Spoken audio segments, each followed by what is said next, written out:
રાજકોટ મહાનગરપાલિકા દ્વારા બાકી વેરો વસૂલવા માટે કાર્યવાહી વેગવંતી બનાવવામાં આવી છે। બાકી વેરો નહીં ભરનાર માલિકોની મિલકતને સીલ કરીને મુદત આપ્યા પછી પણ વેરો નહીં ભરતા હોવાથી હરાજી કરી નાખવામાં આવતી હોય છે। ત્યારે આજે એક બાકી વેરો નહીં ભરનાર દુકાનની હરાજી કરવામાં આવી હતી, જે દુકાન 22,30,000 રૂપિયામાં વેચાઈ હતી। આ શોપિંગ સેન્ટરનું નામ છે મહાત્મા ગાંધી શોપિંગ સેન્ટર। એની દુકાન નંબર 29ની આજરોજ હરાજી રાખવામાં આવેલ।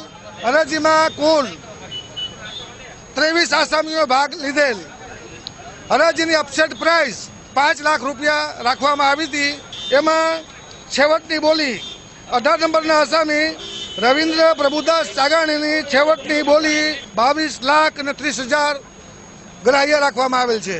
શહેરના ધર્મેન્દ્ર રોડ ઉપર આવેલા મહાત્મા ગાંધી શોપિંગ સેન્ટરમાં 29 નંબરની દુકાનનો વેરો ભરવાનો બાકી હોય બાકી વેરો વસૂલવા માટે મહાનગરપાલિકા એસ્ટેટ વિભાગ દ્વારા આ દુકાનની હરાજી કરવામાં આવી હતી।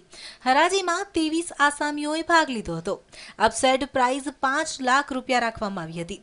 23 આસામીઓ પૈકી રવિન્દ્રભાઈ ચાગાણી નામના આસામીએ સૌથી વધુ 22,30,000 રૂપિયા ચૂકવીને દુકાન ખરીદી લીધી હતી અને મનપાએ પોતાનો બાકી વેરો વસૂલ્યો હતો। Bureau report, news online, Rajkot.